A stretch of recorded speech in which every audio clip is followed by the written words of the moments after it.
l'Agence nationale de l'aviation civile, ANAC, est l'une des plus importants services du Mali, avec pour mission, de participer à l'élaboration des éléments de la politique nationale en matière d'aviation civile et d'en assurer la mise en œuvre et le suivi. Mais ce service, ploie sous l'effet de la plus pernicieuse forme de corruption systématique, adoptée sur les plans financiers et techniques de chaque travail ou paiement organisé par l'ANAC. Le cas de corruption décelé par le Bureau du vérificateur général, BVG, à l'ANAC, est relatif à l'opération d'exécution des marchés et au paiement des mandats. Pendant les exercices 2017, 2018 et 219 soit 3 ans de gestion, le DG de l'ANAC, M. Oumar Mamadouba et ses hommes, ont occasionné une perte sèche de 343 millions FECFA, 343 735 165 F, pour cette structure étatique. Le transport aérien reste un socle de la politique nationale et l'aviation civile joue un rôle important dans le développement économique et le progrès social des populations du Mali. Cependant, comme toute activité économique, son développement doit s'inscrire dans un cadre durable. Et sa mise en œuvre doit permettre de satisfaire, de manière durable, les besoins de mobilité des populations à des coûts raisonnables. Mais contre toute attente, l'espoir suscité par cette démarche auprès des Maliens a viré au cauchemar. Raison invoquée par les enquêteurs, l'utilisation des fonds de l'ANAC à d'autres fins que les besoins réels de la structure. Autrement dit, l'argent coule de source et dans d'autres sources. De la mauvaise gestion à ciel ouvert. La vérification financière de l'ANAC a permis de mettre en exergue des irrégularités financières, qui s'élèvent à 343,73 millions FECFA et sont relatives aux créances non recouvrées, aux pénalités non retenues sur les marchés publics ayant accusé des retards dans leurs exécutions auxquels il faut ajouter les dépenses de mission non justifiées.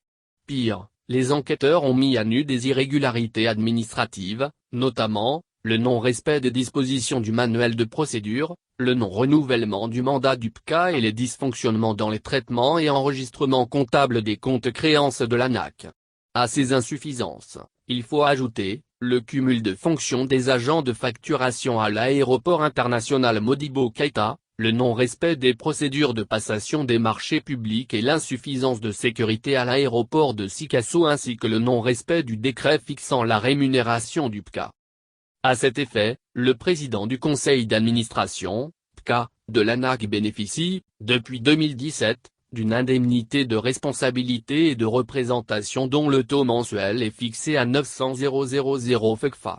En plus de ce montant fixé, le PCA bénéficie, également, d'autres avantages comme l'indemnité compensatrice de logement, l'électricité, l'eau, le téléphone et la souscription à l'assurance maladie. Le non-respect des dispositions réglementaires relatives aux avantages accordés a entraîné l'ANAC à faire des paiements de dépenses indues. Décidément, la gestion de l'Agence nationale de l'aviation civile est comparable à celle d'une épicerie. Du coup, le directeur général, M.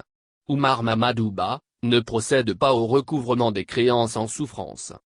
En effet, pour voir clair dans la gestion de l'ANAC, l'équipe de vérification a analysé la situation des créances de la période sous revue.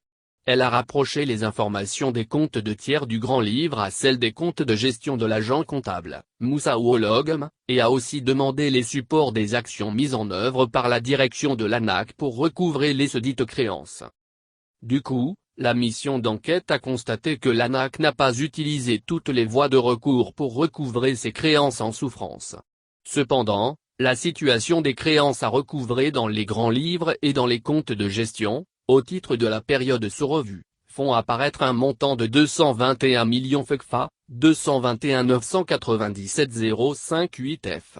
Malgré cette créance en souffrance, il n'existe nulle part d'acte du DG Oumar Mamadouba permettant à l'administration malienne d'entamer le recouvrement de ces créances. Et pour faire distraction, l'ANAC a procédé au recouvrement d'un montant de 250 000 FECFA, suite à la production du rapport provisoire du BVG. Aussi, elle a remis à un huissier de justice le reste des dossiers de créances non recouvrées. Le montant total non recouvré s'élève à 221,7 millions FECFA, 221 747 058 F.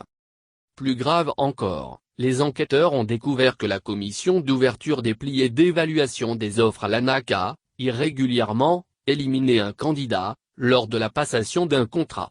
L'offre de ce candidat le moins-disant a été disqualifiée suite à une augmentation d'1 million de FCFA par la commission.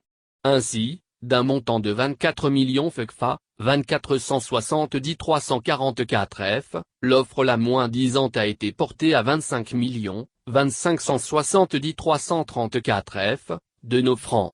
En conséquence, le candidat le mieux-disant a été éliminé au profit du candidat qui a fait l'offre d'un montant de 24 900 000 FCFA. Des entorses à l'orthodoxie financière. La gestion de l'agent comptable de l'ANAC, Moussa Ologeum, dépasse l'entendement. Pour s'assurer du respect des dispositions contractuelles, les enquêteurs ont examiné 32 marchés de travaux et de fournitures, les lettres de notification, les ordres de service, les procès-verbaux de réception provisoire et les mandats de paiement. Bien plus, ils ont rapproché la date de l'ordre de service ou de la notification définitive à celle de la réception provisoire pour chaque marché analysé et procédé à des entrevues et évalué ses pénalités. Du coup, la mission de vérification a remarqué que l'agent comptable, Moussa Ologeum, n'a pas appliqué les pénalités de retard sur 5 marchés dont les réalisations ont accusé un retard allant de 37 à 502 jours pendant la période sous revue. Le montant total des pénalités s'élève à 112 millions FCFA, 112 188 507 F. Et ce n'est pas tout. Loin s'en faut. Même la non-justification des frais d'hébergement par l'agent comptable de l'ANAC, n'est pas de nature à tempérer les curiosités. Cependant, l'équipe de vérification, pour s'assurer de la régularité et de la sincérité des indemnités de déplacement octroyées lors des missions, a procédé à un examen des pièces justificatives des missions et a effectué des entrevues. Elle a constaté, pour les exercices 2017 à 2019, que des avances faites au personnel de l'ANAC pour les frais d'hébergement ne sont pas toujours justifiées au retour des missionnaires. Le montant de ces frais d'hébergement payés et non justifiés s'élève à 9,7 millions de nos francs, 9 795 000 FCFA. Autant de fraudes et de magouilles qui ont occasionné une saignée financière de 343,73 millions de francs CFA pour le Trésor. D'où le lieu pour le vérificateur général de transmettre et de dénoncer des faits au président de la section des comptes de la Cour suprême et au procureur du pôle économique et financier de la commune y portant, entre autres, aux créances non recouvrées pour un montant de 221 millions FCFA, aux pénalités de retard non retenues pour un montant de 112 millions FCFA, et aux frais d'hébergement non justifiés pour un montant de 9 millions de nos francs. Depuis, le DG de l'ANAC, Oumar Mamadouba et son agent comptable, Moussa Ologeum, ainsi que leurs complices ne dorment plus que d'un œil.